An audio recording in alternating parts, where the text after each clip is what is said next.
Hello বন্ধুরা, এই বৃষ্টির দুপুরে তোমাদের জন্য নিয়ে এলাম গরম গরম ভুনি খিচুড়ি। প্রথমে সবজিগুলো ভালো করে ভেজে নিয়ে তারপরে কড়াইতে তেল দিয়ে জিরে, তেজপাতা, শুকনো লঙ্কা ফোড়ন দিয়ে তাতে মুগের ডাল ভালো করে ভেজে তার মধ্যে গোবিন্দভোগ চাল নিয়ে ভেজে নিলাম। নিয়ে তার মধ্যে দিয়ে দিলাম জিরে গুঁড়ো, ধনে গুঁড়ো আর আদা কুচি। সেগুলো দিয়ে এবার ভালো করে কষে নিলাম। এদিকে গরম জল করে রেখেছি আমি বাটিতে, দেখো সেই বাটিতে গরম জল আমি এবার ঢেলে দিলাম।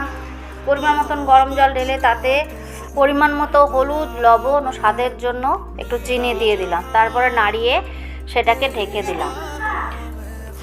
ঢাকাটা তুলে এবার তাতে ভেজে রাখা সবজিগুলো দিয়ে, ভেজে রাখা বাদামগুলো দিয়ে, একটু ঘি দিয়ে আবার একটু নাড়িয়ে চাড়িয়ে কিছুক্ষণের জন্য ঢেকে রাখলাম। তারপর ঢাকা তুলে দেখো বন্ধুরা কি সুন্দর ঝুরঝুরে হয়েছে। এতে গরম মশলা দিয়ে দিলাম। গরম মশলা দিয়ে আমি এবার সার্ভ করে দেব।